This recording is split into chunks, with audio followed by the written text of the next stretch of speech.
The time of the season we're on right now in the transfer portal NIL era of college football. How's it going, everybody? We're in the middle of portal season, college football playoffs, still a week out. Kind of weird that we're getting hyped up for it and we still have Army, Navy. Then we get it started next Friday. But for A&M, we're acquiring talent. And today, acquired another player. A couple hours ago, Mike Elko does this thing where he gets us all super excited and drops the Money Manziel gif. And this is like the dinner bell for Aggies right now. If you want to get an Aggie excited, Mike Elko drops this. And A&M got back involved in the transfer portal. As you know, Jacob Zeno kind of trends to be a backup quarterback here. He pledged to A&M a few days ago. And today, Micah Riley, the tight end out of Auburn, pledges to A&M, got a commitment. And I actually see a lot of conflicting responses amongst Aggies towards Micah Riley. I know Jeb thought it was Micah Hudson. You got your Micahs mixed up, Jeb. This was another Micah. Hopefully we can land another Micah. But if you've been paying attention and if you guys know what this team needs, you only have 3 tight ends on scholarship next year. You needed to add one. And Micah Riley, no, he doesn't have the stats that would blow you away. I think he only has a couple receptions last season. He was a third-string tight end at Auburn last year. He was sitting behind a couple of seniors, including Rivaldo Fairweather, who's been a mainstay at Auburn for quite a while. He's a really good tight end. But Micah Riley brings great measurables at 6'5", 266. I'll run some highlights in the background when we kind of talk about this. You can see he actually, in high school, had quite a bit of catching ability and was involved in the passing game quite a bit. He was a star for his high school in Nebraska. He's a Nebraska-based kid, was recruited by Auburn and Nebraska, and a bunch of other teams wanted this guy. Mostly a blocker. Only 73 snaps on the season, so it's no wonder his stats weren't the best on the year. Again, buried behind a couple of senior leaders at Auburn who had been at Auburn for 4 years. And instead of wait his turn, he's coming to A&M. And it was really, really important for A&M to add a tight end because we saw throughout the duration of the year that Colin Klein uses 3 tight ends per game. He uses Shane Calhoun kind of in that H-back, mostly as a blocker was Calhoun. Several snaps per game, and he was your third-string tight end. And then Theo Mellon Orstrom, Thor, the Swede, and Trey Watson kind of shared that tight end one duty. More versatile, more in the pass-catching game were those guys. But I felt like all 3 tight ends, and I know the big complaint here is, oh, we're just adding a blocker. This guy's not very versatile. And, people complain also about Colin Klein's inability to use the tight end and get the tight end involved, something we wish would have happened. And when A&M's offense was at its best on the year, you saw a lot of tight end action. Well, I think a second year in the system could get the quarterback looking the tight end's way a little bit. And for this guy right here, I think he has the blank canvas you want at least to get in the room. Obviously, you're not adding a star. But if you're getting this guy out of high school with this tape, you would feel really damn good about it. He just wasn't heavily utilized at Auburn because they're a receiver-heavy system, first of all, and they had 2 seniors ahead of him. So now you catch him, I believe 2 years of eligibility left, and you add him to a room, and that's your 4th tight end. And I would wager that this room actually needs to add one more beyond not Micah. This is Micah? Yeah, Micah Hudson. I know I'm getting my names confused here because we have 2 Micahs in the running right now.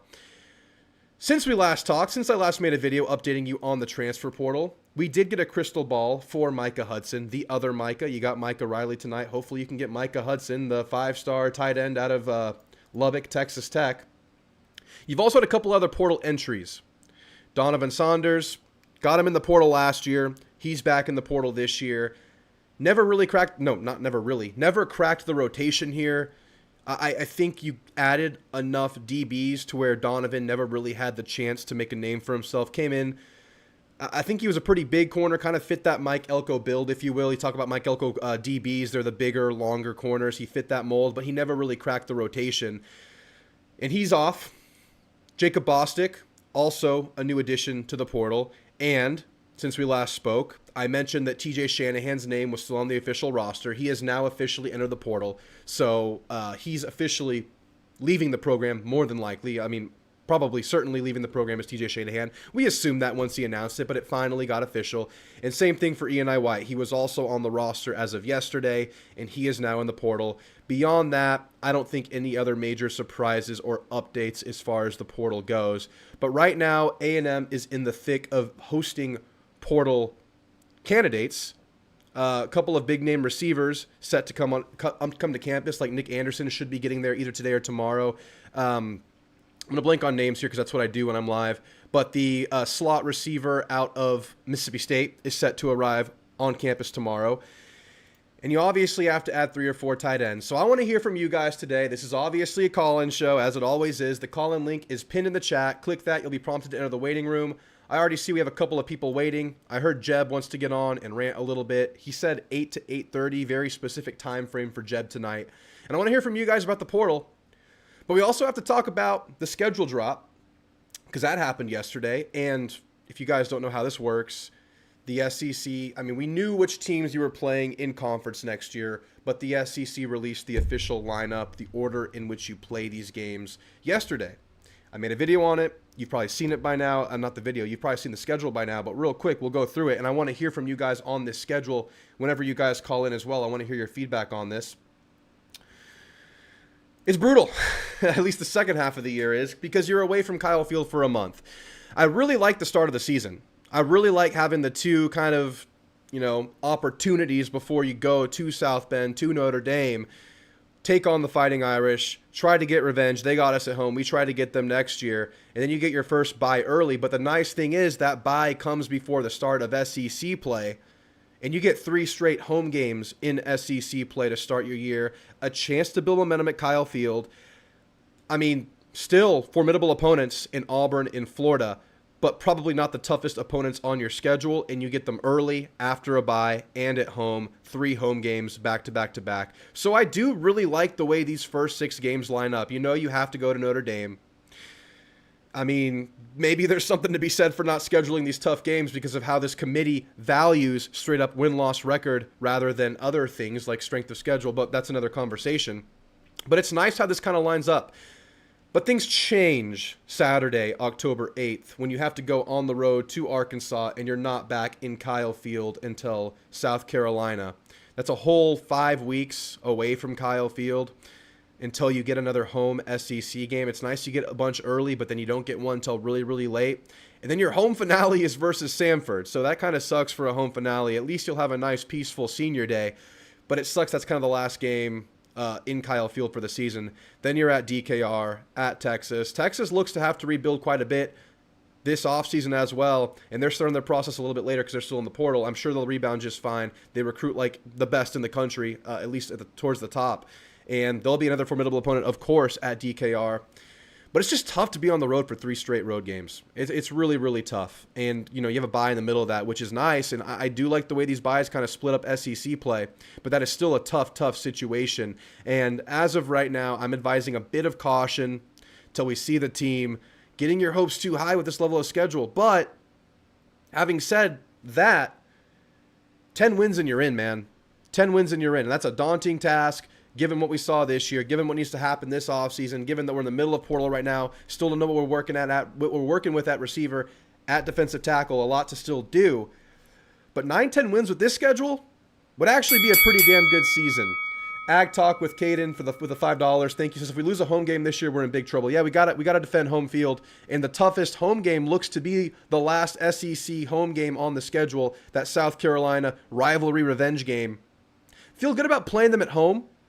They are going to lose Rocket Sanders. They are going to lose some pieces on defense, but they do bring enough back, and they're bringing back the future Heisman Trophy winner in Lenore Sellers. I'm sorry. When I saw him play A&M, I saw a future Heisman Trophy winner, and he looked pretty damn good the next 2 weeks as well against Clemson and against Missouri, passing for over 350 versus Missouri and leading a heroic comeback win, or a heroic last-minute score against their rival Clemson to win the game. I think Lenore Sellers has a hell of a future ahead of him. Tough last home game. You got to defend home field. You got to beat Florida. They're going to be much improved next year, but the road slate looks really tough. I will say, though, Arkansas felt a lot tougher before this portal season began.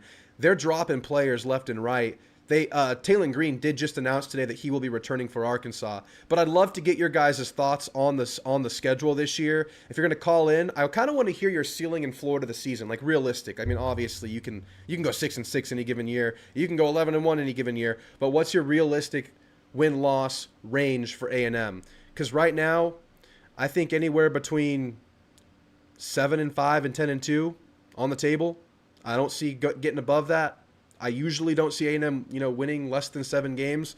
So that's where I am right now. I'm curious, maybe some of you guys have that more narrowed down or maybe bigger, more spaced out than I do. But I'd love to hear from you guys. Again, the call-in link is pinned in the chat. Let's say what's up to everybody who's here today. I see a bunch of familiar faces. I want to go through the bulk of the SEC schedules that got released yesterday because we've only looked at A&M. I haven't personally looked at the schedules across the conference, and we'll do that before we get into the calls. But first, let's say what's up to everybody who's in the chat today. I see Jeb. Again, Jeb has a scheduled call today, 8 to 8:30. We'll make sure to get you in, Jeb. Make sure you call in early because it's already stacking up in there. I see how many people are in there? I already see 5 people in there, Jeb. So if you want to call in and get in the room, now's probably a good time so you don't have to wait too long. Jay Wynn, what's up, my bros? I think the tight end pickup is a good under-the-radar pickup. I think so, too. I think he's a great body to get in the room, especially since you didn't necessarily need a star. It'd be nice to get one, and I think they're probably still going to add another one because I think for Colin Klein, you want 5 tight ends in that room. And uncertain nature of Donovan Green, I mean, what do you guys think? Is Donovan Green going to be himself next year? Hell of a journey back. I mean, it's tough to come back from an ACL. Recovery has obviously been tough for Donovan. We hope for the best. And then Coyote Armstrong has all the talent in the world, but he will be a true freshman. Fortunately, he will be here in January. Play to win. Good to see you. Noah 2 Wavy, Derek Jones, SB Hustler. I see Ben Capatillo, NSTK. Drop your likes. If y'all could drop a like, that would help me greatly. I appreciate you guys. Chris Cobb, he says 10-2 next year. I like the confidence, Chris. I really do. Going to be a hell of a year. And look, there's potential for them to improve a lot. It's a year or two under coordinators. There's usually a bump there. Colin Klein needs to hammer out that playbook, hammer out those play designs, hammer out those route trees, get some players involved, but we need to add some playmakers in the portal. Micah Hudson would be a great one. A lot of us were wondering if it could be Micah Hudson. I mean, he's a hot commodity. A lot of teams are after this guy. Who wouldn't want a talent like Micah Hudson in the room? And the portal's only been open for a couple days. You did get the first visit with Micah Hudson, but you got to believe he's listening to other teams as well. I'm assuming they want another blocking tight end. He could be. Carner, I forget about Carner. Carner does have a chance to, enter the team this year. He was last year's commit, but he won't be joining the team till this coming year. Another 3-star tight end that you acquired last year. And then Garrett Miller, I don't know. I think he battled injury this year. Who knows about Garrett Miller? But hopefully those are all guys that can bolster the room. Good call, Jeb. Troy Ellison, play to win. Can't wait for the maroon and white game in April. I can't wait either. I enjoy going. It's a nice chill weekend in College Station. Yes, sir. Call in, Jeb. I'm going to take him after maybe 5-10 minutes. Hi on Donovan Saunders. Guess he couldn't adjust SEC football. Yeah, it didn't work out. Okay, it's fine. We have a lot of DBs in there. We're probably going to add a couple in the portal. Let's see what happens. I mean, he has to find opportunity. He didn't have it here. He came in and he was not in the rotation. I think he only has 2 years of eligibility left. He needs to find it somewhere. Troy says a month away from Kyle is wild. Indeed it is. It's a long time. I can't wait with 3 straight away games. I know a lot of, if you look at like LSU's schedule, which I did look at, they have no back-to-back away games. It's so nice. 9-3 would be great with this season. Ag Talk with Caden. Appreciate the $5 once again, Ag Talk with Caden. Really appreciate that. Chris says 10-2. We will need to stack the roster with that away gauntlet. Yep, and I think they will. I think they're taking this slow. Obviously, it's not like last year we need to add 28 guys. You need to add a quality 15 guys, D-line, receivers. You should add some stars at receiver. You should add some big-time players at DT that can slide right into the rotation. Troy says 8-4. Trace says 8-4. Depressed Arkansas fan here. I'm sorry, man. I know y'all are going through tough times now, but hey, portal taketh, portal giveth. Maybe you'll add some good pieces too. John Peroni, thanks for being here, man. Kyle, Donovan Green has some major potential. Hope he's ready next season. Look, if you get healthy Donovan Green back, think about how that bolsters your team and what that adds to your team and what Colin Klein wants to do. That's on the table. He just has to get healthy, man. Long journey back. ACLs are tricky, man, especially in this sport, especially when you're that size. And you got to have similar hopes for Mark Naboo, who's also recovering from an ACL. Aggie Land says 9-3. I like it. Troy remembers the SMU dynasty. Yeah, we're going to bring back some CFB 25 gameplay once the season concludes. When we get into the heart of the offseason, we'll be bringing that back, and we'll be sipping on some salsa. I've gotten some requests for me to take the bomb again, but I'm not just going to take it on a whim. I need a reason to take this and suffer live on camera and drool and be disgusting live on YouTube, which I have known to do every now and then. But thanks, everybody, for being here, guys. Drop some records, drop some ranges you might think, floor, ceiling. I want to read those off later. Unless you're calling in, you can give that to me over the air as well. Real quick, I want to go through the SEC week-by-week slate. We'll go pretty quickly and just highlight the big games. First week, Saturday, August 30. Again, we're getting 2 bye weeks per schedule this year, which I really like. It extends the season from the fan perspective. It makes it feel longer. I like that, but also just the rest and ability to recharge and kind of go back to your fall camp, go back to fundamentals and maybe game plan a little bit for some other games. That's always nice, and it's probably good for recruiting as well. Bama at Florida State. Is Florida State going to rebound in any way? Obviously, disaster season. Who knows? It'll be an intriguing game to watch. Auburn at Baylor is an interesting one right down the road. Maybe Jeb will go to that game. You got LSU at Clemson. Obviously, that's going to be a great game. College game day candidate week 1. But so is Texas at Ohio State, which is obviously going to be a headliner. Maybe that's a big noon game. Maybe that's a noon kickoff, and that's an advantage for Texas. And we'll piss Ohio State off once again. Tennessee versus Syracuse is interesting. We have UTSA. Sunday, South Carolina versus Virginia Tech at a neutral field. Interesting. Pretty fun. Pretty fun opening week. The next week, let's look at the big games. South Florida at Florida. Ole Miss at Kentucky, starting conference play in week 2. La Tech at LSU. Arizona State at Mississippi State. Probably Arizona State win if I'm projecting that right now. Who knows? Kansas at Missouri. The rivalry returns. That's an interesting one. There is some bad blood in this rivalry that we haven't seen in many years. I'm sure both fan bases are itching to get to that one. Michigan at Oklahoma. Oklahoma has another gauntlet of a schedule. Remember, this year they had a really tough schedule. Add Michigan to that this coming year. And then you have Vandy at Virginia Tech. Maybe a revenge game for Virginia Tech. Week 3, Wisconsin at Alabama, home and home. Bama beat them at Wisconsin this year. Who knows what Wisconsin is next year. Florida at LSU in conference play. Arkansas at Ole Miss, conference play starting week 2, week 3. Oklahoma at Temple. Vandy at South Carolina. Georgia at Tennessee in week 3. That's kind of crazy. Does that ever happen this early? That's a super early rivalry primetime Georgia-Tennessee game. That's interesting. And then that's the same week we're at Notre Dame. I'm going to try to go to that game. I mean, I can't wait to go. I would love to visit that site. Week 4, Arkansas at Memphis. Florida at Miami. Home and home. That was week 1 last year. Now it's week 4. Tulane at Ole Miss. Somewhat interesting. South Carolina at Missouri. Auburn at Oklahoma. UAB at Tennessee. Georgia State at Vandy. Week 5, Notre Dame at Arkansas. Notre Dame playing a couple SEC teams this year. At Arkansas, I mean, who knows? Arkansas is like full rebuild mode right now, even though they're keeping their staff. Really weird situation at Arkansas. Arkansas is kind of cut in the middle of just barely holding on to Sam Pittman, but not good enough to like generate a lot of hope for the program. Really weird spot for Arkansas. Alabama at Georgia coming in week 5 was one of the games of the year this year. Big time game. LSU at Ole Miss early. We're in the SEC slate right now. Tennessee at Mississippi State. UMass at Missouri. Kentucky, South Carolina. Auburn at A&M. Seems like we either play Auburn right at the beginning of SEC play or right at the end. This year, right at the beginning. Then week 6, Vandy at Bama. Texas at Florida. That'll be an interesting one. Florida's going to be really, much improved next year. Already, exceeded expectations this year. Mississippi State at A&M. Kent State at Oklahoma. What is this, week 7 now? Georgia at Auburn, the rivalry. Georgia with a couple early rivalry games. South Carolina at LSU. Washington State at Ole Miss, kind of in the middle of the year. That's interesting. Bama at Missouri. Arkansas at Tennessee. OU, Texas. And then Florida at A&M. A big time, kind of already an early kind of pivot point game. A home game for A&M versus a good team. You're really going to want to defend home field against Florida. You'd look at that as a winnable but challenging home game. Week 8. Tennessee at Bama, big rivalry game. A&M at Arkansas, first time, not in Jerry World, and I don't know how long, 12 years, 13 years, something like that. Again, scary to travel on the road at SEC play, the first of 4 straight weeks away from Kyle Field at Arkansas, but they're rebuilding. We'll see how that goes. Missouri at Auburn, Mississippi State at Florida, Ole Miss at Georgia, Texas at Kentucky, OU at South Carolina, LSU at Vandy. Week 9, Auburn at Arkansas, Tennessee at Kentucky, A&M at LSU. I would argue a winnable game for A&M, but still really challenging. Haven't won in Baton Rouge. Texas at Mississippi State.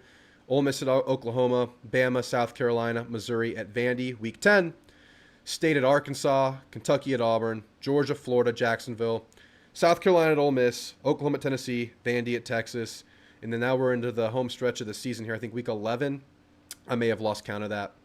Did I already read this? No. LSU at Bama, Florida at Kentucky, Citadel at Ole Miss. They're getting their kind of November cupcake pretty early. Georgia at Mississippi State, A&M at Missouri. Again, what is Missouri going to be next year? Who knows? We'll see how the portal goes. Auburn at Vandy. Who knows what Vandy is next year? Losing Pavia, losing Stowers, their two biggest weapons offensively. Stowers winning, getting first team all SEC tight end this year. OU at Bama for week 12. Texas at Georgia. That's, again, Texas's big away game this year. Big game of the year besides A&M. Again, this is just a flipped slate from this year. The home games are away games. The away games are home games. Arkansas at LSU. Florida at Ole Miss. State at Missouri.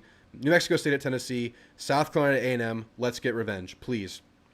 Then we get some more cupcakes. This is that week where it's going to be mostly the softer opponents, but Tennessee at Florida as well. Missouri at OU, the rivalry. Arkansas at Texas. Sanford at A&M. Maybe Jimbo's return to A&M. His son's playing for Sanford. Who knows? Kentucky at Vandy. And the final week, rivalry week, A&M at Texas. Let's go take that stadium over. I'm going to try to go. Missouri at Arkansas. Bama at Auburn. Florida State at Florida. Georgia versus Georgia Tech. That was a great game this year. Kentucky at Louisville. Ole Miss, Mississippi State. LSU, OU, which is now the rivalry week game for them. Let's see if that continues when the schedules change next year. Clemson at South Carolina, Vandy at Tennessee, A&M at Texas. Just wanted to go through that, get them all out there because I hadn't looked at it yet. So we'll maybe later in the offseason look individually at schedules and see who has the best and worst outlook. But that's how it sits right now. I think it's interesting that there are a lot of big-time games in the SEC that come early in the year. But I wanted to go through that with you guys. Let's see who else has come in, and then we'll get right into the calls tonight. Ole Army says 100-0. We're going 100-0. In 12 games. We're winning games multiple times. I like it. We will all be 50% asleep during the bowl. I'm excited for this bowl game. I hope we have a lot of opt-ins for the bowl game and a lot of seniors play, but you never know how those can go. Lash is 7-5 to 5-7, depends on how we do on the road.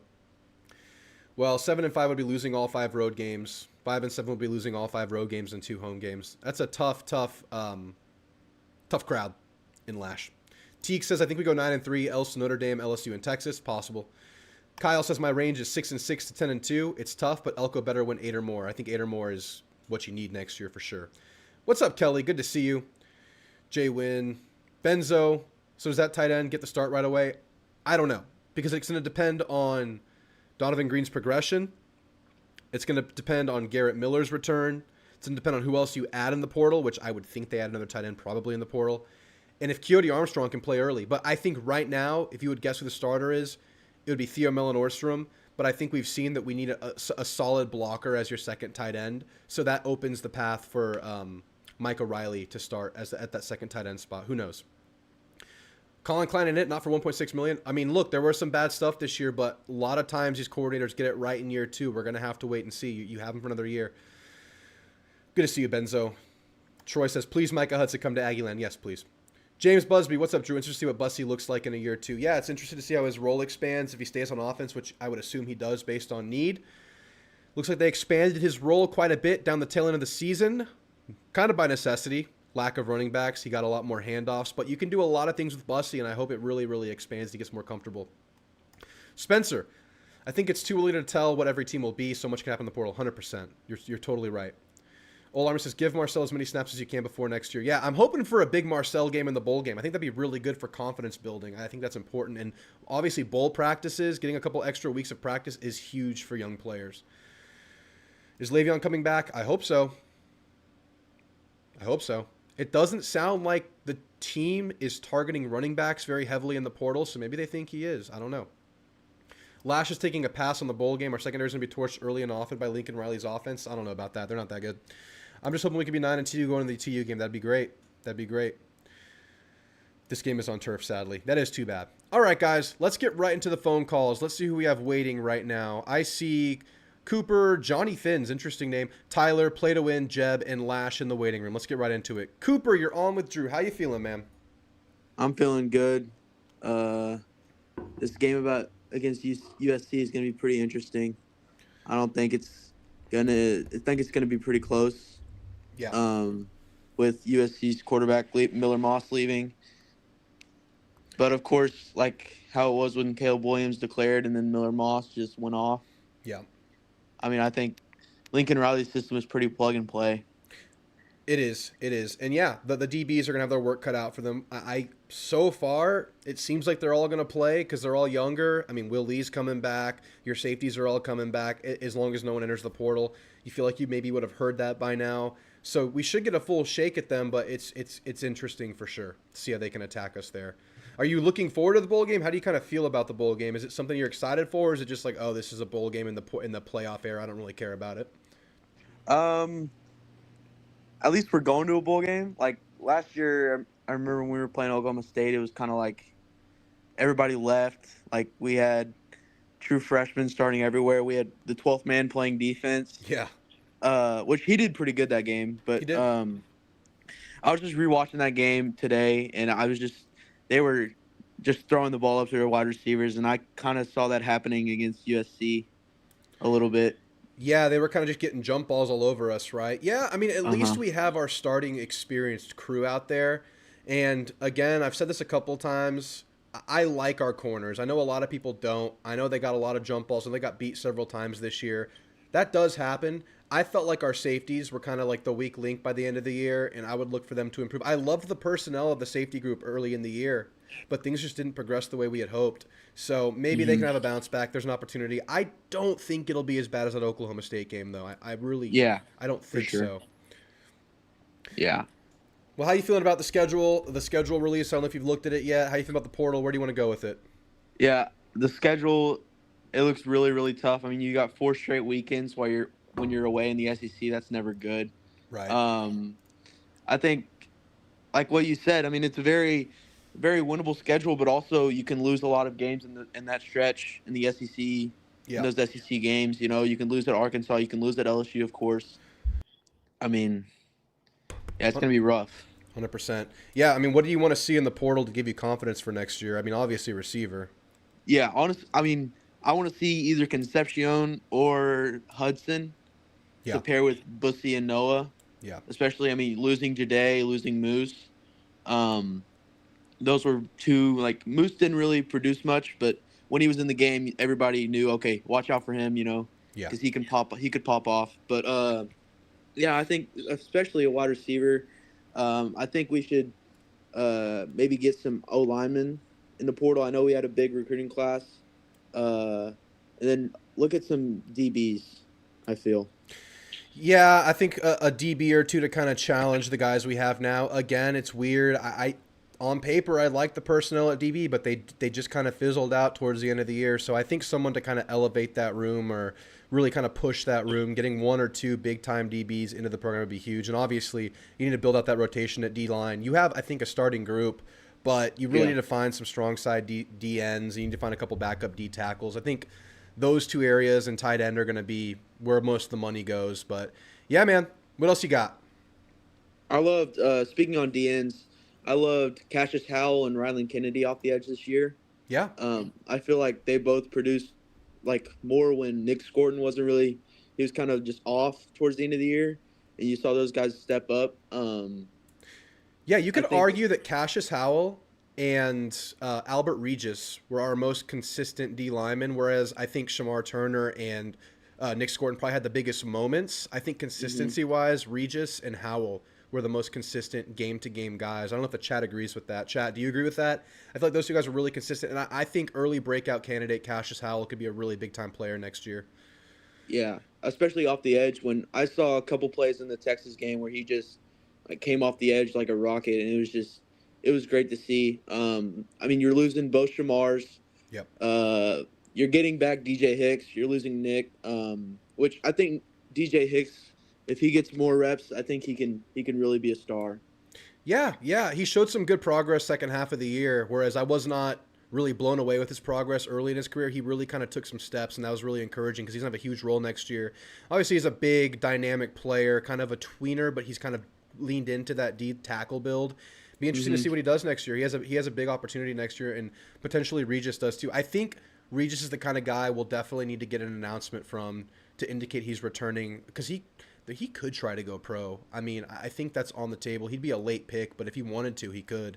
But yeah, Yeah. man. Yeah, man. All right, um, Cooper, appreciate the call, man. I'm gonna move things along. We got a lot of calls, but I appreciate your time, man. All right. Thank you. Later. All right, Johnny Finns, your device is disconnected. If you reconnect, I'll get you in next. Play to win. You're on with Drew. How you feeling, man? Hey, Drew. Pretty good. I'm feeling optimistic about who we're getting, the transfer portal, and filling some spots. Man, I hate to hear the Shamars leaving. That's pretty kind of heartbreaking. I was just thinking right before I came on. 10 years ago, you didn't see this. 10 seasons ago, you didn't see all this coming and going. I guess because of the transfer portal, It's the right? portal. Yeah, it's portal. It's chasing opportunity. I mean, think, NIL. yeah, NIL opportunities. I mean, you would lean on depth more. You would lean on younger guys more, but you would retain depth more. You would retain guys more. So it's totally a different ball game now. I mean, I don't think you would see half the guys. I mean, you rarely saw transfers back in the day, right? It was like maybe one or two guys would transfer. Right. Just 10 years ago, you just didn't see it, and I hate to see some of the ones that we're losing, and it's kind of upsetting. But I'm happy to see the ones we're getting, and by the maroon and white game in April, we'll see who we have. We'll see the 25 team, Yeah, 100%. and see how they perform in that game, and just go from there. And kudos to Marcel. I want to see him do good in the Vegas Bowl against USC, which that's been finalized. I know we were last time we talked about it, we weren't sure. I Yeah. saw USC, but it could have been another team. I don't care who they put on the other side of the ball. We'll play, and we're not shy. Yeah, and I We'll just play. think having a Uh, brand like USC and being in Vegas, I think that will kind of heighten the urgency and get the team more interested in the game, which is really cool. yeah, I think there'll be a lot more interest because of USC. It's gonna be a fun game. I don't really have a score prediction, but I just hope we come out on top, and we win it, and go out winners, and that would be good. And as far as next season, looking at the schedule, it's brutal, and that was my exact word when you said brutal. Yeah. That's the way I described the next season and the schedule and who we got to play on the road. We're probably going to be we're going to lose 3 road games. I think hopefully we come out 9-3. It would be a better shot than this year going into the next season, and the Elko program in season 2. I For think sure. And here's the thing, man. I mean, some of those road games, I mean, neutral field, I feel like A&M has a really good chance to beat Missouri, has a really good chance to beat Arkansas, has a really good chance to even beat Notre Dame and LSU. But this team, this program, has just been bad on the road. Whatever the reason is, if there's a correlation between the players and going, I don't know what it is, but it hasn't gotten over that hump. So because of that, it makes you nervous. It makes you really nervous because you have not fully gotten over that hurdle. And I will say, you broke through this year. You beat Florida on the road. You beat Mississippi State on the road. Some tougher opponents on the road this year. yeah, And 4 in a had- row. And 4 weeks away from Kyle Field on the road. I mean, look, if you had these road games kind of spaced out between home games, it'd feel a little bit better. But 4 in a row is kind of tough. That's going to be the brutal part of the schedule, is going on the road 4 weeks. And having to load up and go 4 weeks in a row to go play who we're going to play, and some tough teams too. Yeah. Especially like Notre Dame starting off. I mean, well, go South Bend and think you might beat them. We have a chance, but Yeah. it's going to be, man. I tell you what, that is a rough crowd up there. Oh, yeah. It's a passionate You know, crowd. I'll say this, though. You go out and you win that first road game. You go beat Notre Dame at Notre Dame. Your outlook on the season might change quite a bit because you're like, okay, we got over the hump against Notre Dame early in the year. We have a bye week to regroup. We get 3 games at home to get better and win and put some wins up. That'll feel like a major boon for this team if you can go get that early one. Yeah, the positive factor is going to be high. Yeah. It's going to be 10 on the scale. And I mean, really, Notre Dame's the seat of college football. Oh, yeah. It's got to be going all the way back to over 100 years ago. I mean, it's Notre Dame. 100%. The team. I feel the same way. Yeah. And others came along, other programs. And just a note, people may or may not know this, but when we played Texas, actually we came into being before Texas. We were 7 years into being as A&M. Yeah, that's right. Before Texas came into being. And another thing too is trying to beat them on the road in Austin's going to be brutal because if they keep the same horses they got right now and they don't really lose anybody, we're going to be playing about the same team that we did at home, and we're going to have our hands full with it, But Well, I got some good news. They're going to lose some D line. They're going to lose some secondary. They're going to lose some O line, and they're going to have a new quarterback, which might actually be better for them. So they will lose some of those big hosses, but they recruit as well as anybody. So they're going to be new big hosses there. So we'll see. That'll be interesting. Hopefully the ones that knew they're going to run Daniels inside on 4th down on the 1 yard line. Hopefully those guys are gone. Yeah, some of those guys are. Hopefully they're gone. Hopefully we improve and can block those guys. That would be, I think so. I mean, I'm really proud of our team, though. And that's not like I'm going down, kind of getting down. I'm not. Yeah. I'm proud. I mean, across the board of whatever they've been able to accomplish. Those road wins were pretty tough. I mean, we showed poise. Marcel did when he had to come in for Connor. I hate to say Connor go too, but he's going to go on to better things. I think the University of Houston. It's a good move for him. I'm happy with it. I feel like I can fully cheer for Connor there and just like support him, man. I mean, I think pretty clear he wanted to be here, wanted it to work out here, and it just didn't happen. Yeah, it was that injury. It always goes back to AC joint injury in his shoulder. So it's what it is. What it is. Yep. And Marcel coming back as our quarterback. I mean, I'm 100% behind Marcel. Hopefully some of the players are listening to this show. I mean, some might. You never know. Or the coaching staff, or you just never knew. Hey, just listen to Drewtamu, see what's going on. What's up, Elko? Hey, Coach Elko. But no, I'm really proud of them. I'm proud of what they accomplished. I'm proud of the road wins. I'm proud when they beat LSU, when Marcel came in the game, and I mean he took authority, he took action, and he got it with the team, got it done. I mean that was a tough game. Yeah. It could have been a lot worse. He came in the third, I think, in about 5 minutes left in the third quarter, and turned the game around. It was something like that. It was going down at the end of the third quarter. Yeah. So, all in all, proud of our team, proud of my Aggies. The NIL's kind of, because I do know, Bryce's Uncle Ryan told me what he was making. I'm not going to say, but, what he got paid through the NIL. But it's only fitting. It's legal. It's NCAA. It's okay. Yeah. He did pretty well. I'm just obviously he's staying. I didn't hear anything about Bryce leaving, so I'm glad he's going to be with the team, and whoever else that we hang on to, and whoever else we get. And I can't wait till the game in April in maroon and white. It's going to be fun. I can't wait, man. Well, all right, play to win. I got to move it on. I got a bunch of callers. I appreciate the call, as usual, man. I'll talk to you next time. All right, buddy. Take care. Later. I want to get to this question that Spencer just threw out. Could Cassius Howell move to strong side? I feel like he's pretty big. I did look into this, and I mean, if size is the main factor here, and it really is for strong side, you want some bigger guys that can kind of hold their ground, control both running lanes. He is undersized for strong side, unless he's gained 20 pounds. Let me pull it up. What's the button I need to click? This one. Yeah, last measurement going into school last year was 6'4", 245. That's a weak side build. I mean, that's a good size, but these strong side guys, I mean, we've had 280-pounders. We played DeMarvin Leal at 290 at strong side at times. I mean, I think Elko's going to want like a 260-plus body on that strong side. Who knows, though? It could be. I mean, some teams do start light on both sides. Some teams do start light, but you're going to want a run stopper at the end, at least in your arsenal. You don't really have that right now. All right. Let's get to the next caller. It was Johnny Finns. I see you got disconnected. What's up, Johnny? How's it going, man? What's on your mind? Good, man. How you doing, Drew? Not too bad. So I wanted to call in and just kind of run your thoughts on like how the NIL is working.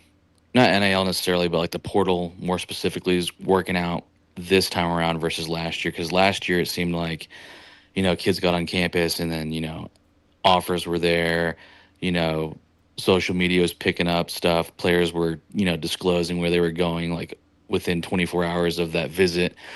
And now it seems like, kids are kind of, taking their time, maybe, taking multiple visits.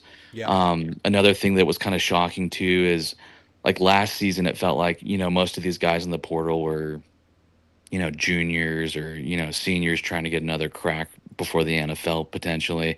And now it seems like there's tons of, freshmen, sophomores, that have been with their team for a year or two and are already, going into the portal, look somewhere else. So kind of where do you see those things? And then where do you see it kind of going forward, I guess? Yeah, definitely. I was thinking about this earlier, and there's a couple factors to it. I think, first of all, last year, you needed to acquire an entire DB group, and a lot of the portal allocations was sent that way. And I think they were really willing to bring in just a bunch of bodies there. I think they added like 7 or 8 guys, and that was a bulk of your portal class right there. You also had a bunch of exits from mainstays last year, from Jimbo's exit and then losing the subsequent players. You had 31 total. Right now, I think we're at 18 or 19. So just a lot to replace. And so far this year, you haven't lost any starters.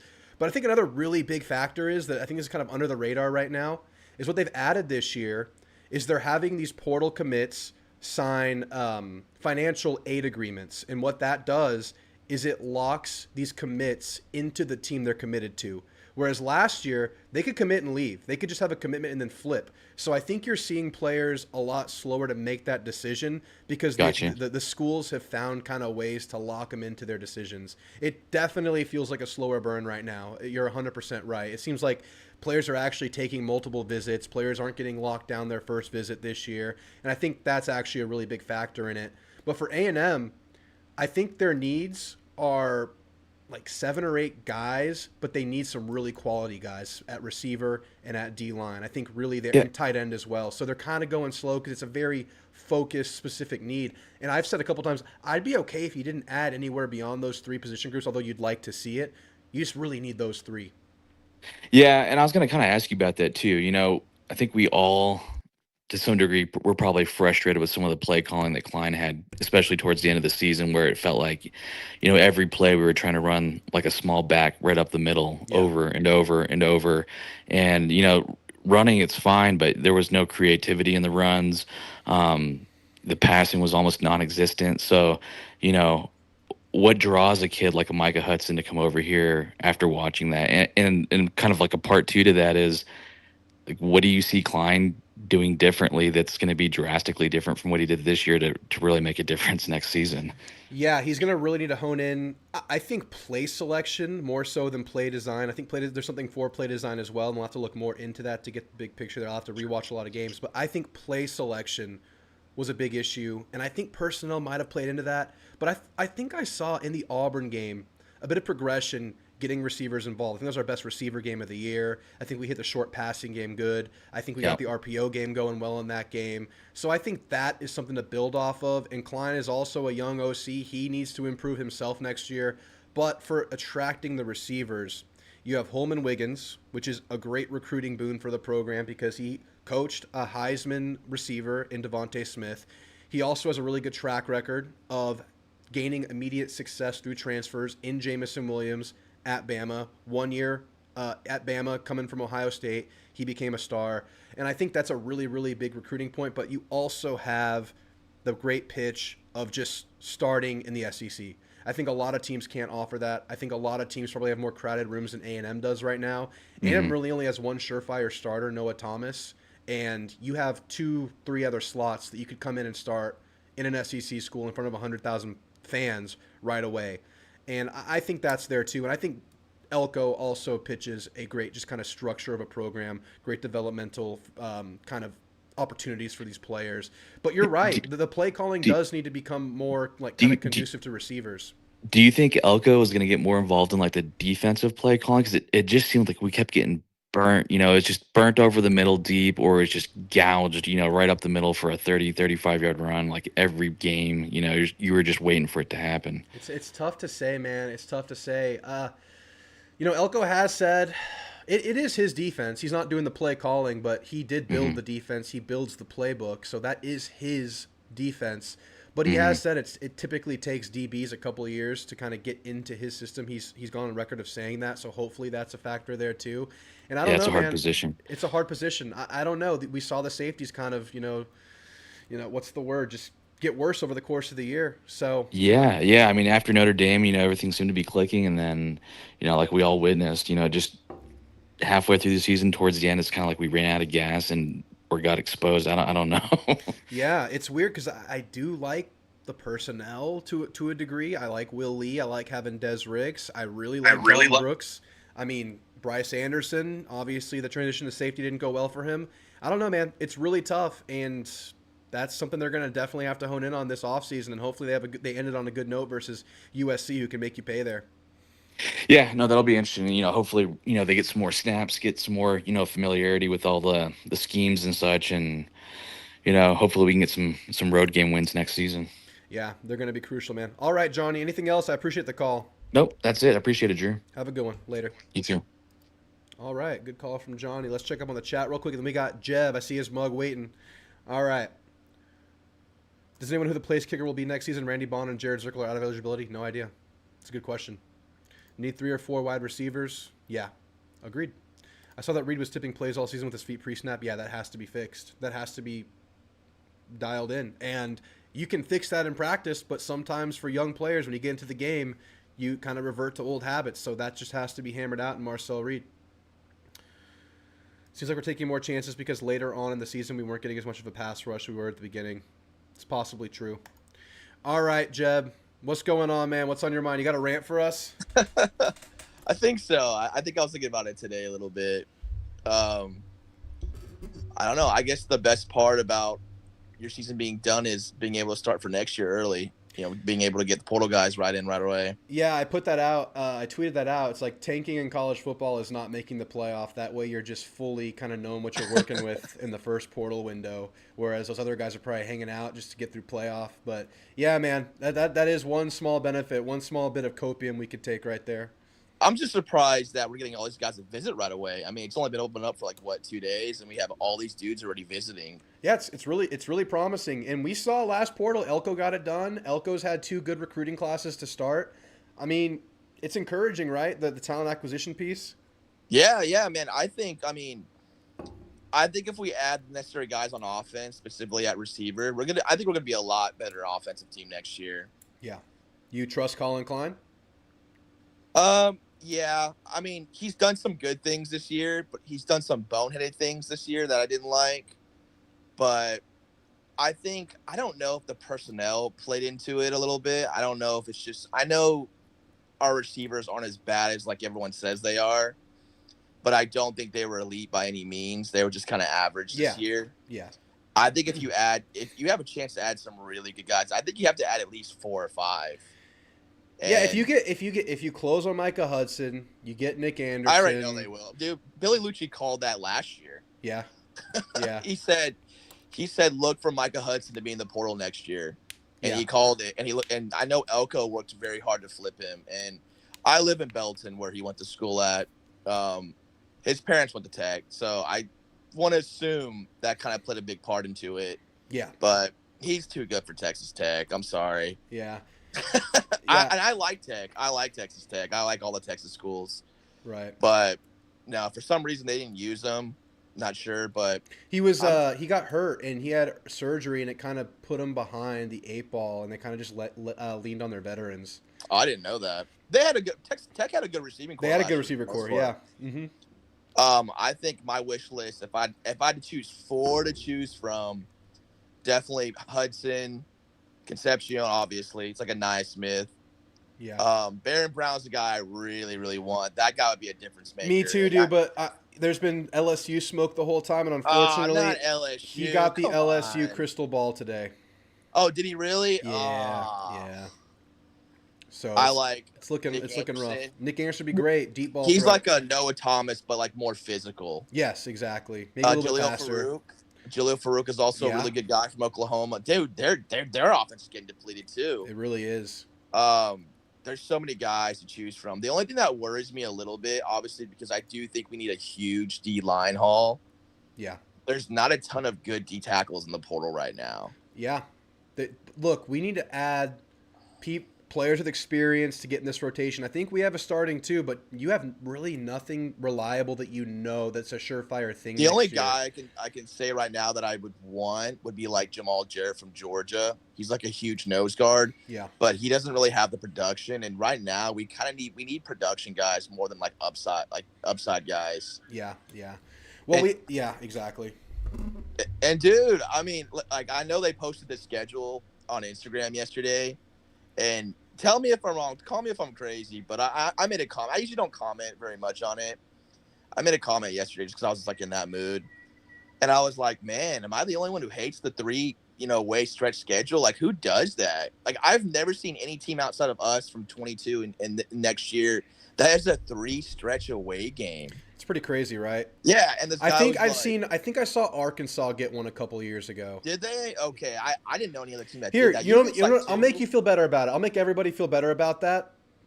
Texas has the same deal next year. Oh, do they? They go at Florida versus Oklahoma, at Kentucky, at Mississippi State, but the teams aren't as daunting. 2 of them are, but the other 2 aren't. Dude, we have Arkansas, LSU. That's a brutal gauntlet right there. Yeah, theirs isn't as brutal. Yeah, and people were roasting me in the comments. Yeah, yeah. The guy was like, "Well, they have a bye."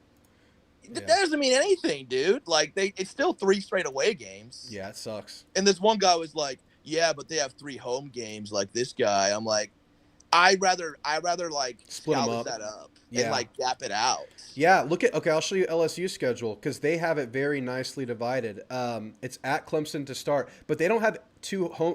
They don't have 2 away games in a row the whole season. They go at Clemson, then they come home, then they go to Ole Miss, then a bye week, then home at Vandy, home versus A&M, bye week. At Bama, home versus Arkansas, then at Oklahoma. It's like very evenly why can't we get chopped something up. like that? That's like perfect. Yeah, it's nice. The maximum is like 2 away games in a row. Like I've seen that before, obviously, but 3, Yeah, that's crazy to me, It's man. tough. I was like, what? Now, granted, I don't think Missouri is going to be very good next year. yeah. I called it this year. I said they weren't. Now they did finish strong, but I knew they weren't going to be as good this year. Yeah, yeah. So I think Arkansas. I don't know, man. I mean, they're talking about our team. Arkansas is getting like a max exodus right now. It's crazy what they're dealing with. They got their coaching staff back, but like this, I have an Arkansas fan in the chat right now. They're losing everything except their quarterback, and it sounds like that's the one they wanted to switch out. So Yeah, as long as Sam Pittman's there, I'm sorry, I like Sam Pittman, but as long as he's coaching there, I'm not scared of Arkansas. it's kind of wild that they're rolling the dice with him. So we'll see, man. We'll see. Yeah, hopefully that game becomes manageable, but they could also add a lot in the portal because there's opportunity opening up there. So. I know, man. I'm just excited. I'm excited for the bowl game too, man. I think I'm more excited compared to last bowl game. Oh yeah, dude! The I want to Vegas end year USC. 1 of Elko on a win. I want to win 9 games in year 1. So we should have our entire offense starters for the game. Because I know last year we only had like 3 scholarship wide receivers. Receivers should be there. Jade Bussy, should be Noah, there, Moose. hopefully Jade and Moose play. Noah, and then you're going to see Isaiah Williams and Bethel Roman, which that'll be good for them. Really good for them. Your offensive line should all be there. The only thing that's kind of scary is the D line's going to be thin. D-line's I don't very think- thin. I don't think any of those 3 are playing. I don't think Scorden or Turner or Shamar are playing. So you're going to look for. I'm guessing Hal and Kennedy are going to be your starting ends. So Yeah. you're going to be a little light. You're gonna start small. Regis and then Hicks, and then. And then outside of young that, guys, you're gonna get Dalen Evans maybe play. He's gonna Kennedy, Rodas Johnson should still be Rodas there. Johnson. But that's only your 4, and then your ends, all your ends, pretty much. You're gonna see maybe Solomon Williams maybe play. It'd be cool to see Stro- him though. Yeah, strong side edge is really thin. I think the only guy there left is Kendall Jackson. He's a true fish. Yeah, he's a true Josh fish. Salazar. I thought maybe they would go to redshirt him and maybe bring him back for next year, but he's already in the portal. So pretty much any guy who didn't play at all this year is pretty much in the portal. Yeah, exactly. No, they're not going to play. We haven't had an official announcement from Shamar Turner yet. I mean, I don't think he plays. I don't think there's anything to think he gain by plays. playing. I'm still a little surprised. Not maybe too much. I'm still surprised that Stewart is leaving early. Yeah. I Yeah. just don't think. I mean, look at Turner. He came back for another year, and he was getting NFL, first round, second round picks. Right. Shamar. I mean, he might be good, but I just don't think he has the production to be a high draft pick. They're talking about him being in the first round. I don't think he goes first round. Is this Shamar Stu? Shamar Stewart, yeah. Yeah, I don't know if he's a first rounder. He'll be top 3 rounder though, but he could have become a first rounder next year. I don't know. He has the measurements. He's going to test really well in combine. He's going to interview really well. Someone's going to want to get that body in their building. Oh yeah, absolutely. I was just a little shocked. I was like, because like I mean, isn't that what the NIL is supposed to do? Right. is being able to pay guys millions to come back and play for extra years. But guys are still leaving early. I guess he can make more millions leaving early. But here's what we got next year. Last year's class, you had Solomon Williams. He did weigh in at 6'3", 250 as a like a high school senior. Dalen Yeah. Evans, he might have to play some D-line. He was 260 as a high school senior. But he kind of projects as a D tackle, but he's the size Yeah. of a strong side. Maybe he'll play strong side. Maybe Dalen Evans is the strong side we're looking for. Could and then be. Kendall Jackson was also 260. So Yeah, hopefully I we can see prefer some good my- stuff from them. I prefer my weak side edges to be a little undersized, kind of like a 240, 250. Yeah. I know Nick Scorden, was huge, and They had the skill sets. He was a pretty good pass rusher, but he wasn't twitchy. Yeah. You want a guy who's kind of lean and kind of like obviously strong, but a guy that can really just whip your tackles. Yeah.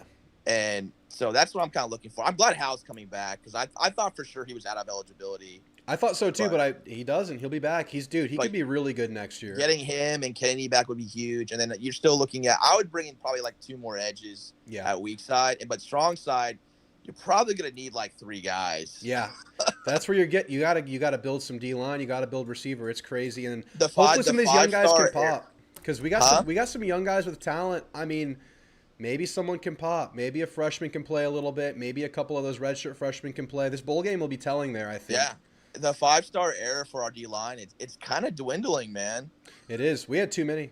We had so many, but now we're down to like one Hicks for next year. So now we're kind of rebuilding the defensive line. I do think DJ Sanders is probably going to play early next year. Yeah. But your goal is to like not play as many freshmen as possible. That's why I think right now in the portal, you got to take at least 4 interior defensive linemen, I would say, Yeah.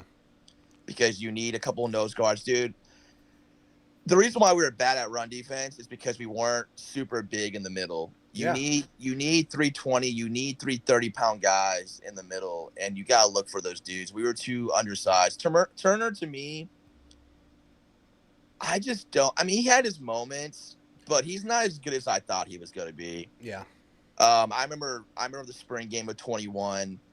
I was at that game, and I remember it was his freshman season. I remember walking next to him, and he was massive. Yeah. And I mean, I'm 5'10", so he was huge compared to me. Yeah. And I thought this guy was gonna be good, but his best year was when they played him on the outside. Yeah. But I get it, this year they had to move him inside, but he just was not effective in the inside. And we really need speed on defense. I think that's the one main concern of what people don't realize is our defense was slow. Safeties were pretty slow. When your team is bad at angling and silent to silent, that means your defense is slow. Yeah, Torian, you're sacrificing speed with Torian. He adds a lot, Yeah. but you are Dude, sacrificing speed. Radcliffe is very slow. Radcliffe was pretty slow. You let Quinn Ewers with the bum ankle outrun you for a first down. Yeah.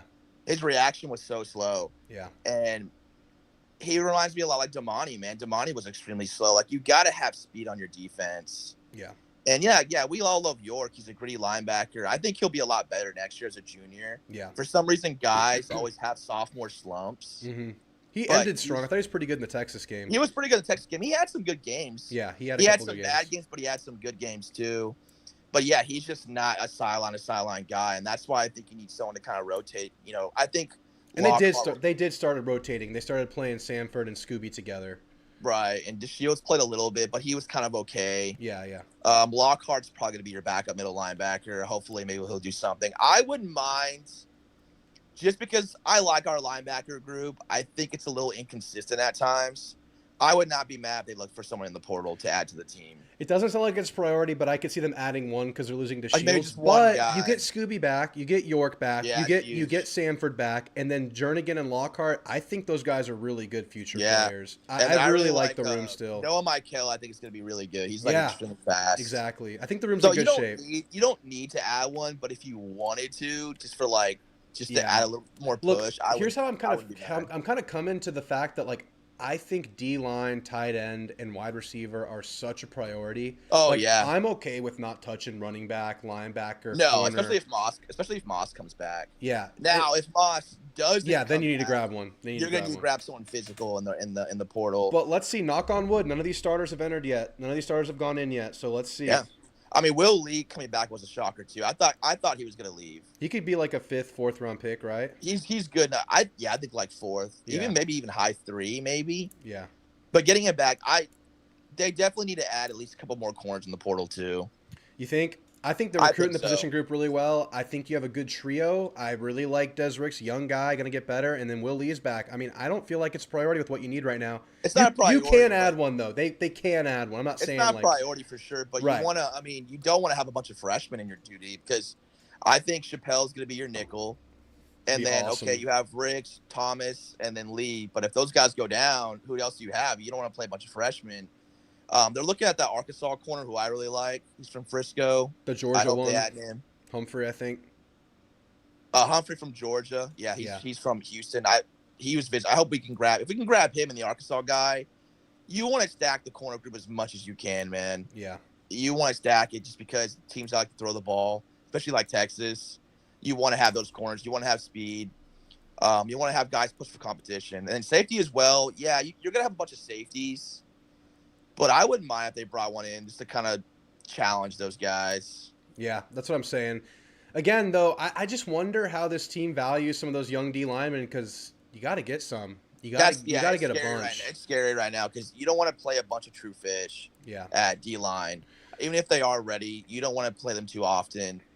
D-tackle is a main priority, but it's like you said, we're not going to know more just because there's not a ton of good ones in the portal right now. And you don't want to just take a guy just because. Yeah, and guys will keep entering. Playoff guys will start entering. We'll see what happens. A lot of time left. It's still super early. I'm surprised playoff guys. There's guys in the portal on like playoff teams. That's crazy. I know. That's really weird, man. Apparently, Clemson is taking a portal visit, which is insane for Dabo to do that. Wait, what's going on? Clemson has a guy visiting from the portal, the D end out of Purdue. Yeah, they're actually pulling portal guys now. There's a lot of good guys from that are at edge right now. The Purdue guy's supposed to be really good. I know the Nebraska guy was visiting. He's pretty solid. The Florida guy, I like the Florida guys. Yeah. Those guys are really There's some really good options out there. Yeah, we're in the hunt for all of them. But all right, Jib, I'm going to have to call it there. I got some other callers to get to. Appreciate the call. Man. I appreciate you getting me in. Yeah, we got you. All right, Jib, have a good night. Later. Dylan Long passed his calculus class and now going to become a fighting Texas Aggie. Congrats, Dylan, man. You made it. All right. BJ May's out of eligibility, but good chance Tyreek Chappelle comes back, so that'd be really, really nice. Lash, you're on with Drew. What's on your mind tonight, Lash? I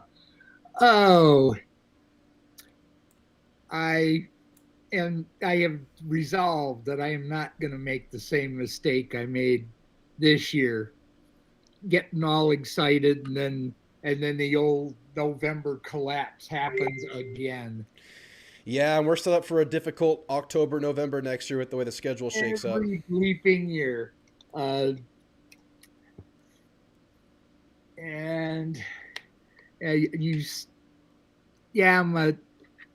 a tough crowd. I have a feeling I'm gonna be tougher, because I am not liking next year at all.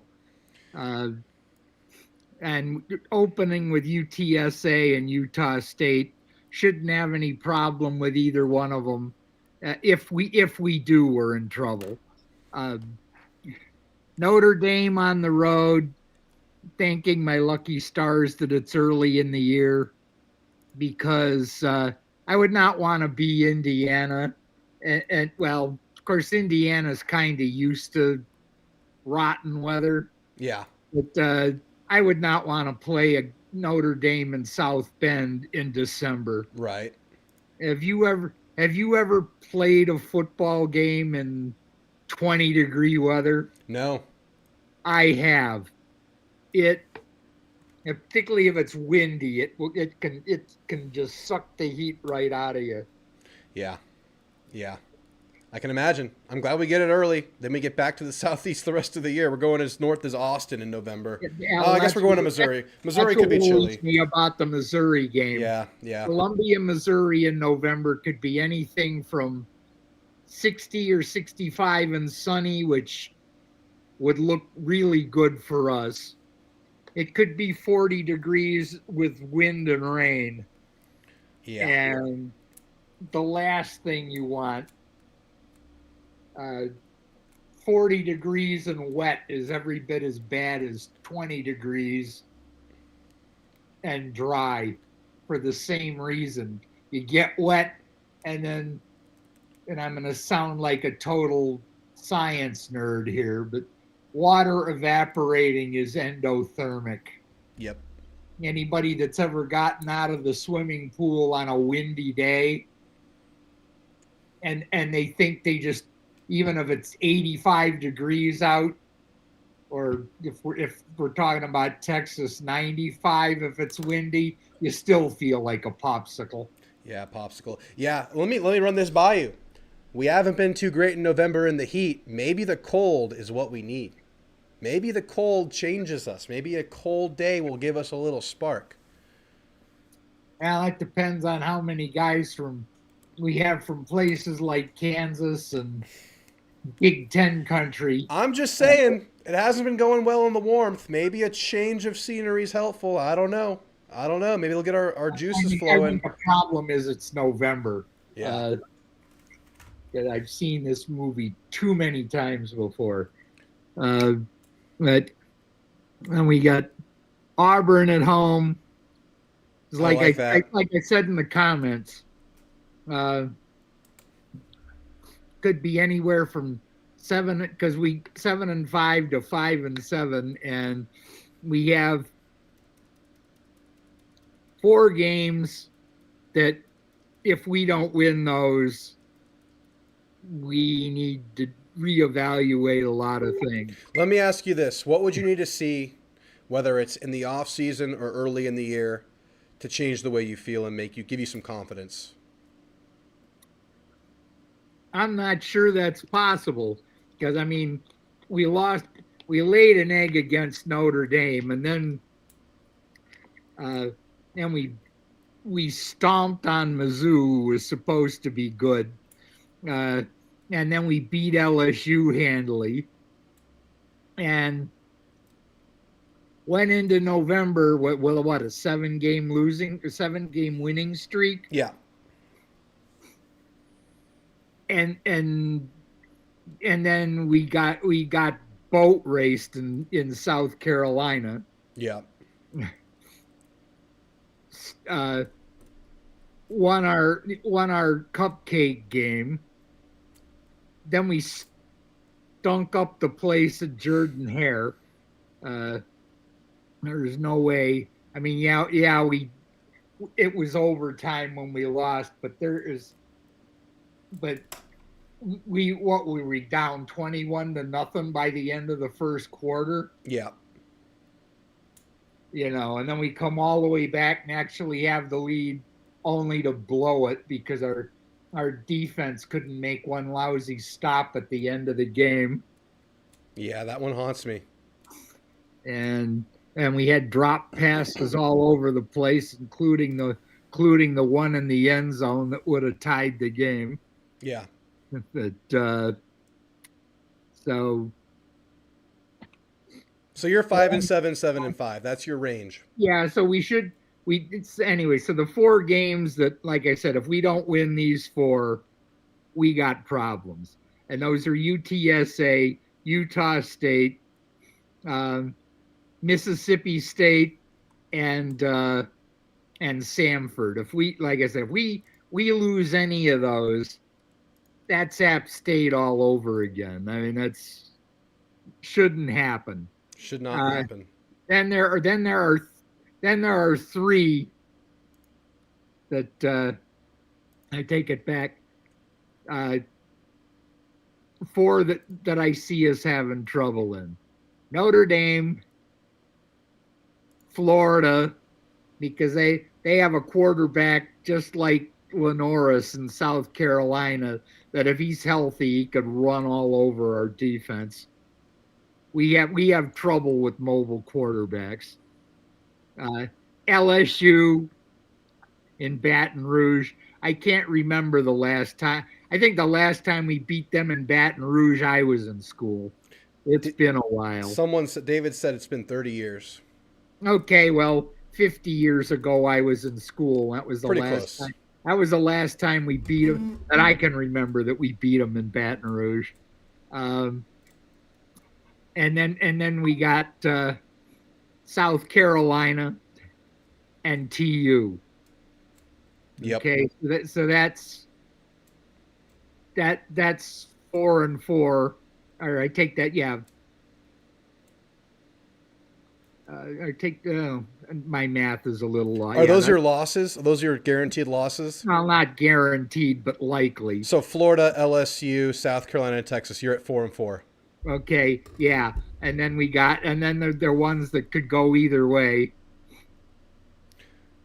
That's Auburn, Auburn at home, uh, Arkansas on the road, Missouri on the road, and I'm missing one somewhere. But depending on how those break, I said if we win all of them, and lose the one that I'm missing, we're 7-5. And if we lose all of them, we're 5-7.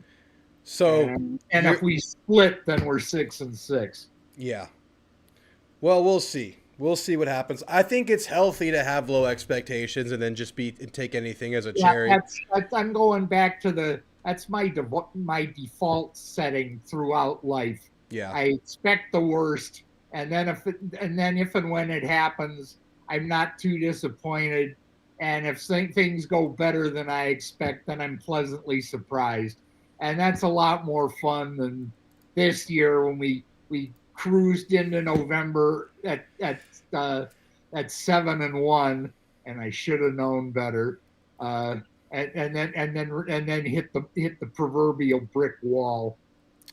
Yeah, this might work better for you, Lash. Well, all right, Lash. Appreciate the call. You have a great night, and we'll see what happens over this off season. But I think you keep your expectations there. It'll be the best for your health. Yeah. Later, man. Catch you later.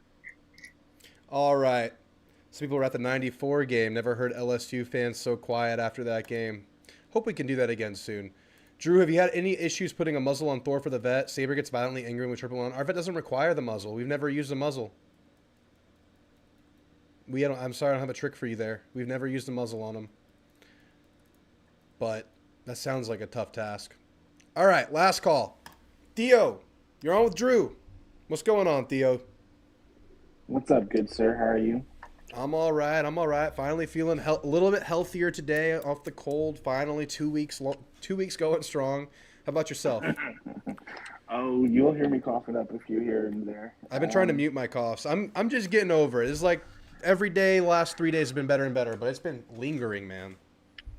Yeah, I feel you. Same thing here. Kind of crazy that it's been like that, but this weather isn't helping none. It goes hot, cold, and yeah, exactly. It's like my breathing tubes are like in agony. But anyway, Theo, how you feeling? Portal, schedule, where do you want to go with it? Well, we had this talk earlier this week, and I told you 6-6 Theo's back. Yeah. And he's back. Just like last offseason, it's going to be based off of how we end up building this team, and that will help indicate where I expect us to be. Last year, I was said 84, 9-3 was the model because I was worried about our interior defense. We called that all year. And I was worried about how our offense would grow and adapt to the scheme. And in some ways, we've shown huge improvements in areas that I didn't think we could improve, namely the running game. And we've had huge regressions. You cut out. You might have to touch your phone. There you go. That's better. Part of that could be the quarterback. Hold on a second. Dude, you just went from like muffled to studio quality. Just keep doing what you're doing.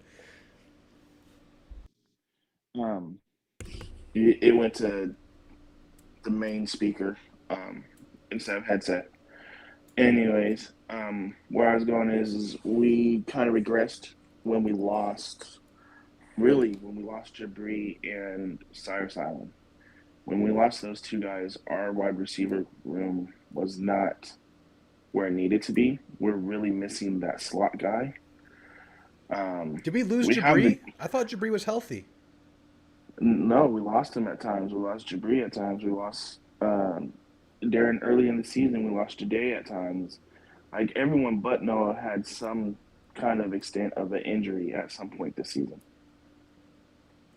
We We lost were Jabri for a brief inconsistent. period of time. We were very inconsistent receiver wise. And we were inconsistent. We talked about it all season. We both of us we pointed out plays where our wide receivers would run into each other, Yes. or Alignment. they alignments were off, or um, guys were misspotted, or they just couldn't get set. Yeah. And those kind of things needed to get worked out, and they do need to get worked out. Um, I hear a lot of people complain about Klein's passing game and passing scheme. And I really feel like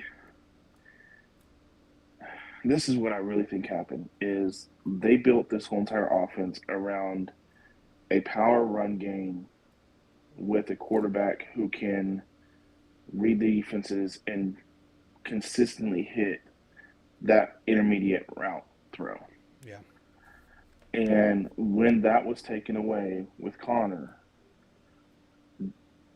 collapsing against LSU like he did, they had to hurry up and scramble and rebuild the offense around Marcel. Yeah. And part of me wonders if they went into a shell with their offensive calls, because after the Arkansas game, I don't remember seeing the QB power run. Yeah.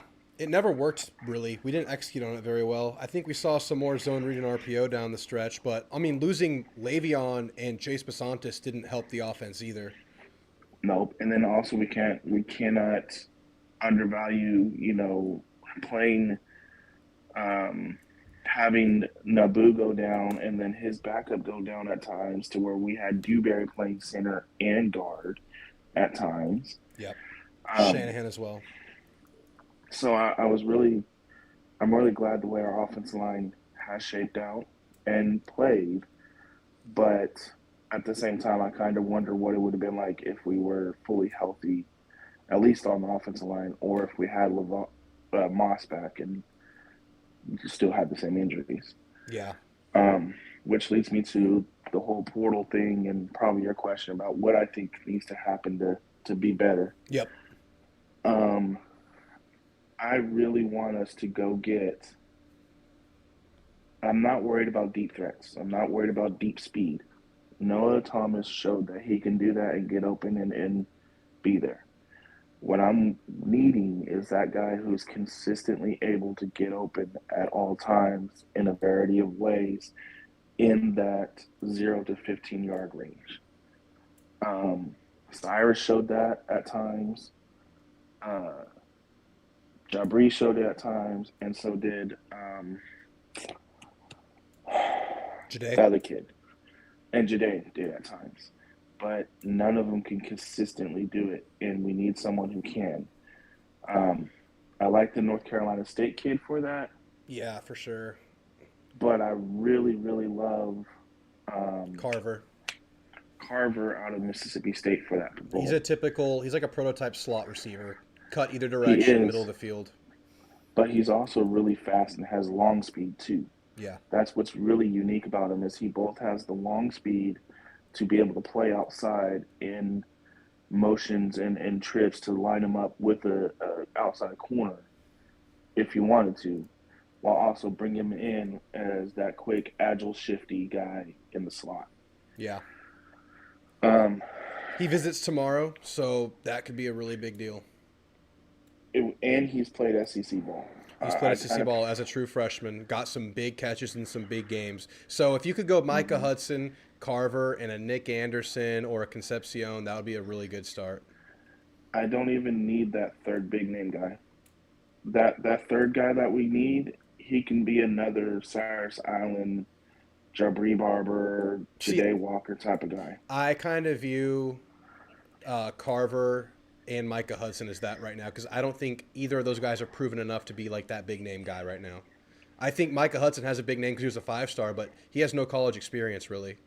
So I would think that adding those two, you still need to add a pretty big time dude. You would need to add a Nick. I mean, you don't have to. You could take a chance with that and still have feel better about the room, but I would like to still see a Nick Anderson on top of that. I would like to see a Concepcion.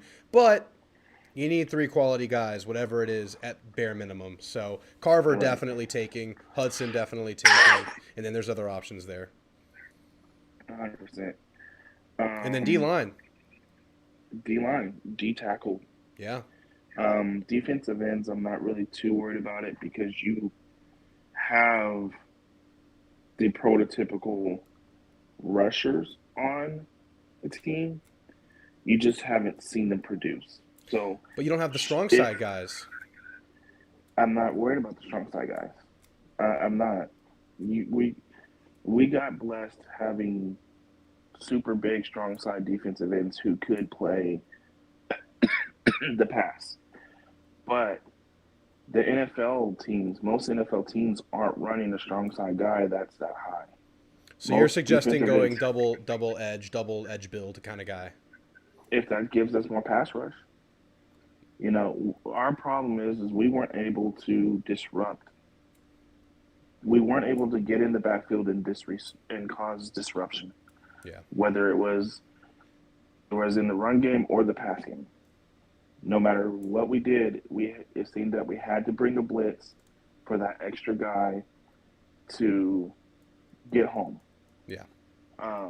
And if that means that we have to go to double, like Rylan Kennedy on one side and Cassius Howell on the other side to get the idea that we need, then that's what we need to do. But our defensive ends, towards the end of the season, they had no counters to nothing but a power rush. That's why they were held. They didn't know how to get hands off their bodies.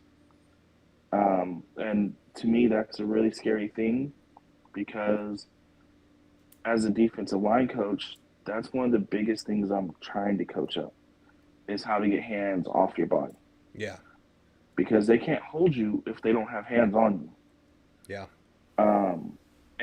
It was really shocking because we saw it in the run game where if Nick Scorton was left one-on-one, that get-off was amazing.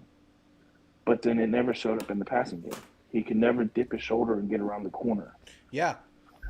I mean, I feel like you could have a better pass rush if you go with those lighter guys we're talking about. I mean, those guys, they had some pass rush ability, but you're right. They didn't have this quickness. They didn't have the skill set or the bend that the true edge rushers have. But I feel like with what you're suggesting, I feel like you do need somebody with some rigidity there on first down, run down plays, though. I feel like you need it because, yeah, maybe you could go as your base defense, second, third down. Most teams run a couple of smaller guys, but what happens on these run-heavy teams? What happens on these rundowns? You literally don't have a strong side defensive end on the roster that's not a freshman. Okay, but if Cassius Howell just puts on 10 pounds of muscle, at 275, he couldn't be that strong side defense end? Well, he would be 255. That's a big difference. Didn't you say he was 250, 255 when he came in? No, he's 245 last measurement. Okay. So he'd had to put If on he was 15, bigger, 20 yes. pounds. If he was bigger, then yes. But again, he's an upperclassman already. You're going to just throw pounds onto a guy that already is what he kind of is. I don't know. I just feel like you need at least a couple strong side guys. But what I'm saying is strong side guys doesn't have to be 280, 290. No. I think like a couple 265 pounders. You have a couple of young guys that are that size. If you can find that, Yeah. if that's out there, then yes. I'm not saying not take them, and I'm not saying not look for them. But what I'm saying is I'm not worried about that because there's ways you can account for that.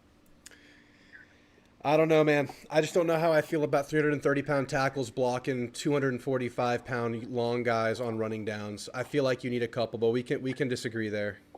It's the same thing. You've got to. This is what I don't understand about our defensive line, and it really got to me towards the end of the year, and it really made me frustrated, is why were we allowing these guys to put their hands on our bodies? Yeah.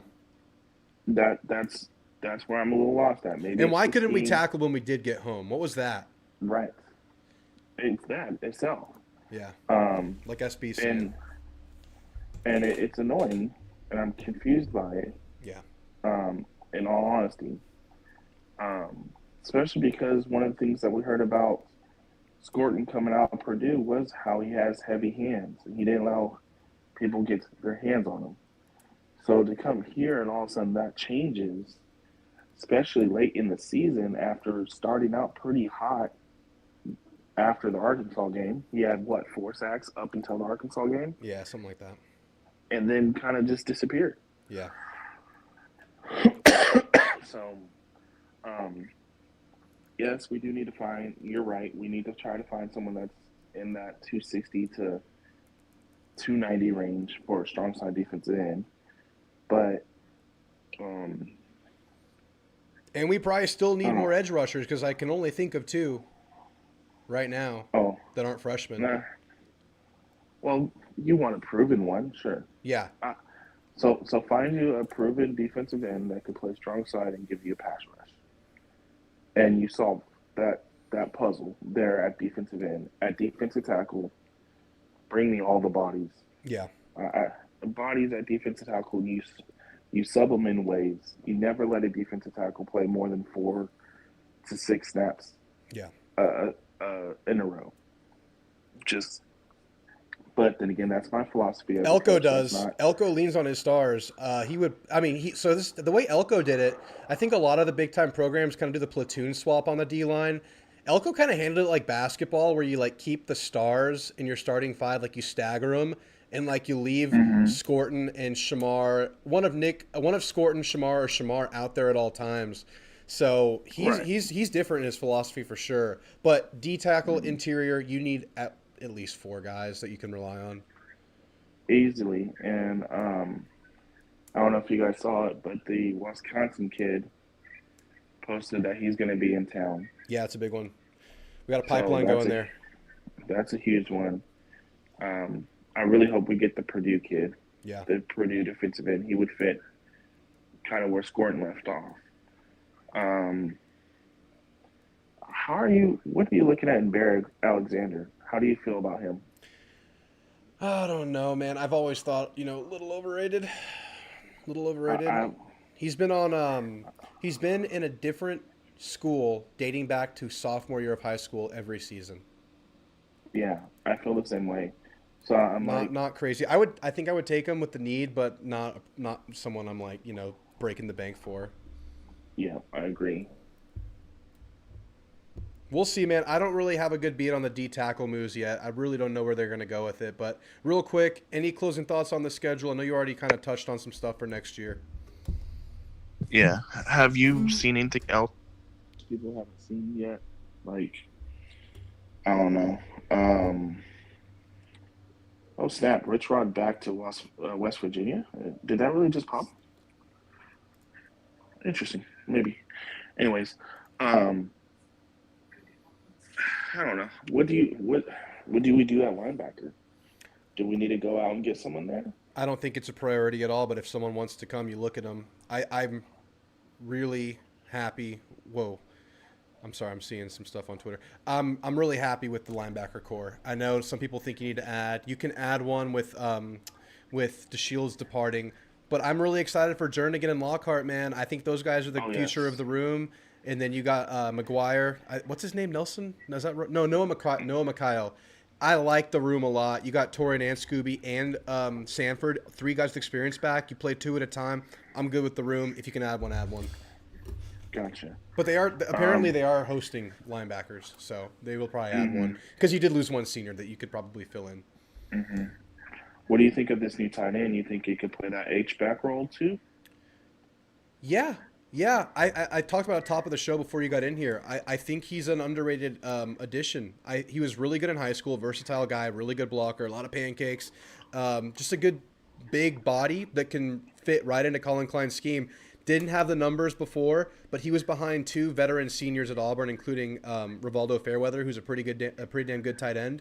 He only had 73 snaps last year, this guy we're getting, so I think he has a lot ahead of him. All right, good. All right, well, I'll let you go. There's our time to tell us to go to sleep and get some rest. Yeah, I think my coffee's coming back in. Our body's not taking it. All right, man. Appreciate the call. Take it easy, y'all. And go Aggies and hit the likes, y'all. Yes, sir. Thanks, Theo. All right, man. That's going to be the show. My voice is about to give out, so I will see you guys next time. Probably probably be sometime next week. I'll drop the schedule. Just follow me on X. Follow me here. I'll let you guys know when I'll be back. But thank you guys. My voice is on its last leg. I will see you later.